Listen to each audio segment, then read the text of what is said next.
if you wanna. We could just talk if you wanna. We could all dance if you wanna. Hey, tell me what you wanna do. We could just laugh.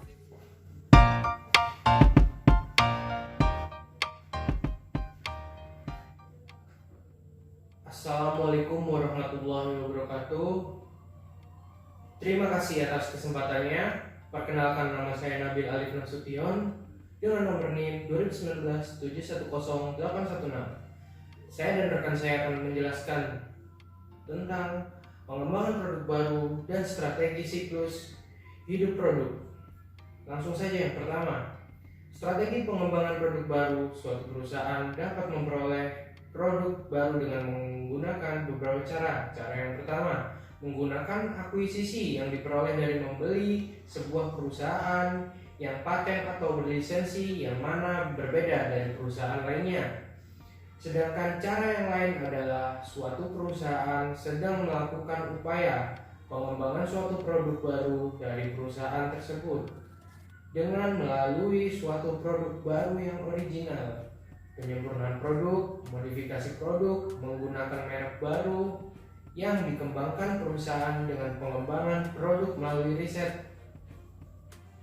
Adanya pengembangan terkait produk yang baru penting dilakukan upaya memberikan berbagai pilihan terhadap konsumen. Para marketer memberikan solusi dan variasi baru terhadap para konsumen agar konsumen tertarik, serta di sisi lain untuk mengembangkan perusahaan agar tetap tumbuh dan berkembang. Akan tetapi di sisi lain, jika suatu perusahaan berencana akan melakukan. Terima kasih atas kesempatannya. Perkenalkan, nama saya Putri Diana Wulaning Tias, NIM 2019710786. Di sini saya akan menjelaskan mengenai proses pengembangan produk baru. Sebelum melakukan peluncuran produk baru, sebuah perusahaan harus memikirkan proses jangka panjang melalui proses pengembangan produk baru agar produk tersebut dapat tumbuh dan berkembang. Adapun 4 langkah pertama untuk melakukan proses pengembangan produk baru. Tahap yang pertama adalah idea generation atau penciptaan ide. Proses pengembangan diawali dengan penciptaan ide melalui riset dari berbagai sumber untuk menghasilkan ide yang terbaik. Adapun mayoritas sumber utama yang digunakan adalah sumber internal dan sumber eksternal yang meliputi distributor, konsumen, pemasok, pesaing, dan lain-lain. Baik, langkah yang ketiga adalah konsep development and testing atau pengembangan dan pengujian konsep. Pada tahap ini, ide yang menarik harus dikonsepkan menjadi suatu produk.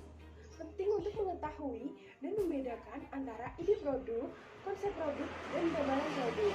Adapun contoh dari pengembangan konsep antara lain, produsen kendaraan motor Honda mengembangkan teknologi idling stop system dan program fuel injection yang berfungsi untuk mengurangi konsumsi pembakaran gas dan emisi gas buang rendah serta ramah lingkungan.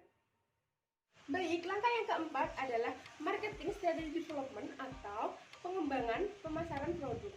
Dalam tahap ini adalah tahap yang terpenting karena produk akan dikenalkan kepada pasar. Terima kasih atas kesempatannya. Perkenalkan, nama saya Muhammad Zeni Kusuma, NIM 2019-710806. Ya, di sini saya akan melanjutkan presentasi dari teman saya sebelumnya, yaitu 4 tahap terakhir proses pengembangan produk baru. Ya, yang pertama ada bisnis analisis. Ya, di dalam bisnis analisis kita dapat melihat pengkajian terhadap penjualan, biaya, dan proyeksi laba untuk produk baru serta untuk mengetahui apakah faktor-faktor ini dapat memenuhi tujuan perusahaan tersebut. Ya, jika untuk memperkirakan penjualan, maka perlu adanya melihat catatan sebelumnya. Ya, kemudian memperkirakan penjualan minimum, maksimum untuk menilai berbagai resiko. Ya, setelah menyiapkan perkiraan penjualan, maka tahap selanjutnya perusahaan akan menggunakan penjualan dan jumlah biaya untuk memperkirakan keuntungan terhadap produk baru tersebut. Ya, ada yang kedua, yaitu ada product development atau pengembangan produk. Ya, terdapat beberapa konsep baru sebuah produk hanya dideskripsikan dengan menggunakan kata ataupun gambar. Jika suatu produk telah melakukan seleksi uji bisnis, maka produk tersebut akan diserahkan kepada bagian research and development untuk dikembangkan menjadi konsep baru, menjadi bentuk fisik. Ya, dan yang ketiga ada tes marketing atau uji coba pemasaran. Jika produk telah melewati proses pengembangan oleh bagian research and development, maka tahap selanjutnya adalah uji coba pemasaran yang akan dicoba dipasarkan. Uji coba pemasaran ini memungkinkan perusahaan untuk menguji seluruh program pemasaran yang terdiri dari branding, pengemasan, strategi periklanan, distribusi, dan harga dan tingkat anggaran. Ya, dan yang terakhir yaitu ada komersial atau uji coba pemasaran akan memberikan informasi yang diperlukan untuk membuat keputusan akhir dari produk baru tersebut. Akan meluncurkan produk baru jika perusahaan terus berkembang dan menjaga perusahaan harus siap menghadapi biaya yang lebih tinggi pula, mana akan menghabiskan ratusan juta bahkan miliaran untuk iklan produk baru tersebut. Terima kasih atas kesempatannya. Saya Lisa Marcelina dengan NIM 804 akan menjelaskan tentang mengatur pengembangan produk baru. Pengembangan produk baru tidak hanya dilakukan dengan hanya membuat rencana saja. Perusahaan harus mengambil langkah holistik untuk mengelola proses ini.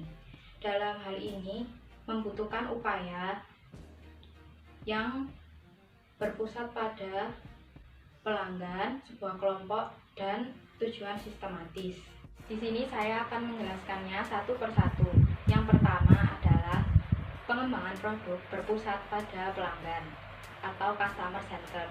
Customer centered merupakan pemahaman perusahaan tentang apa saja hal yang dibutuhkan oleh konsumen agar konsumen juga merasa puas. Yang kedua adalah pengembangan produk baru berpusat pada tim atau team based. Team based biasanya lebih cepat dan sederhana karena perusahaan membentuk suatu tim yang terdiri dari orang-orang terpilih, yaitu dari keuangan, produsen, desain, departemen hukum, bahkan pelanggan dan pemasok. Dalam pengembangan ini terdapat kelebihan dan kelemahan. Kelebihannya adalah pengembangan produk menjadi cepat terselesaikan karena dibantu dengan tim. Lalu selain itu juga meningkatkan efektivitas waktu. Lalu kelemahannya adalah sering terjadinya miscommunication pada antar anggota. Lalu solusinya adalah dengan tetap mengkoordinasikan anggota dan tetap melakukan komunikasi. Jika satu area menemukan hambatan, maka anggota tim yang lain harus saling membantu dan menemukan di mana hambatan itu terjadi, agar hambatan tersebut bisa dapat segera terselesaikan. Yang ketiga adalah pengembangan produk baru secara sistematis. Proses ini menggunakan cara holistik dan sistematis. Jika tidak menggunakan dua cara ini, maka pengembangan produk baru akan terhambat. Untuk menghindarinya, perusahaan dapat menerapkan cara manajemen inovasi, yaitu dengan mengumpulkan, meninjau, mengevaluasi, dan mengelola ide untuk produk baru. Selanjutnya ada dua hasil manajemen yang menguntungkan. Yang pertama adalah perusahaan berorientasi pada inovasi. Ini menunjukkan bahwa manajemen puncak mendorong inovasi yang diusulkan. Yang kedua, hal-hal tersebut akan dikumpulkan lalu membentuk menjadi sebuah ide. Nah, ide tersebut akan dikembangkan dengan cara sistematis. Keberhasilan dalam menghasilkan produk baru tidak hanya sekedar dengan menggunakan ide-ide bagus. Oleh karena itu, diperlukan pendekatan holistik untuk memuaskan pelanggan. Demikianlah penjelasan yang bisa saya sampaikan. Terima kasih. Terima kasih atas kesempatannya. Perkenalkan, saya Erika Renkawiandra dengan NIM 2019-710808. Di sini saya akan membahas mengenai strategi siklus hidup produk. Sebelum produk memasuki siklus hidup produk, produk mengalami tahapan yang disebut tahap perkembangan produk. Perusahaan berusaha mengembangkan ide-ide kreatif dan inovatif mereka untuk menciptakan produk baru yang nantinya akan diproses menjadi produk nyata. Terdapat 4 tahap siklus hidup produk. Yang pertama yaitu tahap pengenalan produk. Pada tahap ini, produk sudah selesai diproduksi dan siap untuk didistribusikan. Pada tahap ini pula, perusahaan cenderung mengeluarkan banyak biaya promosi untuk menarik pelanggan, distributor, dan juga menjaga persediaan produknya. Perusahaan harus benar-benar mengatur strategi yang baik agar dapat secara cepat beradaptasi dengan pasar. Tahap yang kedua yaitu tahap pertumbuhan produk. Laba yang didapatkan perusahaan semakin besar karena penjualan produk semakin meningkat. Dengan kata lain, produk sudah terkenal di kalangan masyarakat. Namun, pada tahap ini pula banyak sekali pesaing baru yang muncul, sehingga perusahaan berusaha untuk meningkatkan kualitas dan promosi produk mereka agar tidak tertinggal dengan produk-produk yang baru. Tahap yang ketiga yaitu tahap kedewasaan produk. Pada tahap ini, laba yang didapatkan perusahaan semakin berkurang karena penjualannya semakin menipis. Sehingga banyak perusahaan yang menyusun strategi untuk memperpanjang siklus hidup produknya, seperti memodifikasi produk, mencari sasaran baru, dan juga meningkatkan kegunaan produk tersebut. Tahap yang terakhir yaitu tahap penurunan produk. Keuntungan yang didapatkan perusahaan menurun drastis dan terjadi pada tahun-tahun selanjutnya.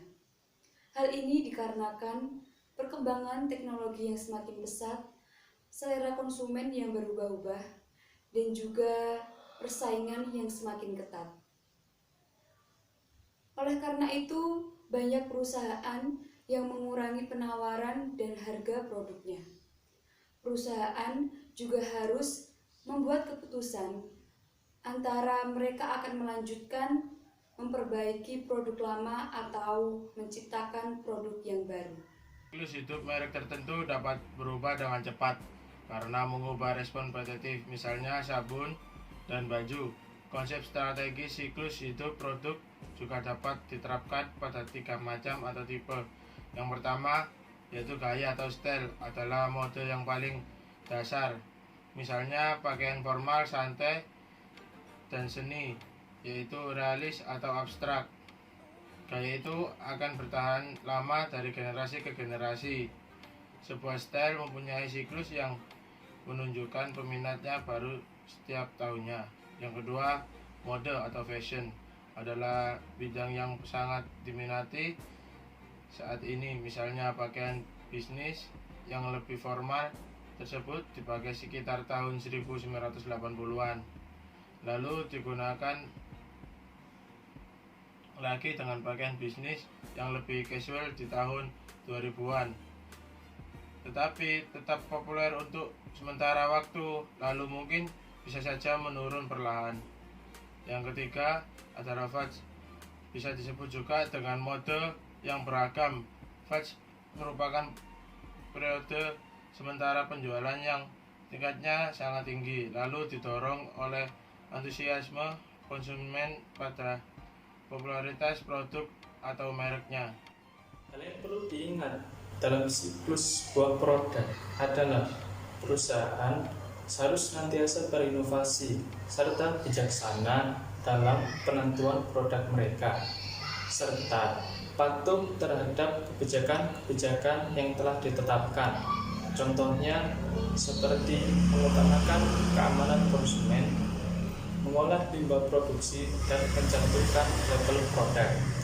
Apabila terjadi penyelewengan, maka perusahaan harus siap menerima sanksi sesuai dengan peraturan yang telah ditetapkan. Kesimpulannya adalah, untuk mengatasi siklus produk yang singkat, maka perusahaan harus menggunakan strategi yang baik, inovatif, serta ide-ide kreatif untuk mengembangkan produk mereka sehingga produk mereka dapat diterima oleh masyarakat.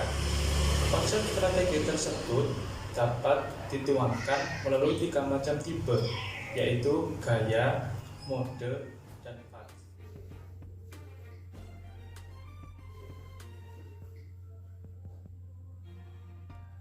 Saya dan rekan saya dari kelompok 11 mohon maaf bila ada salah kata atau perbuatan.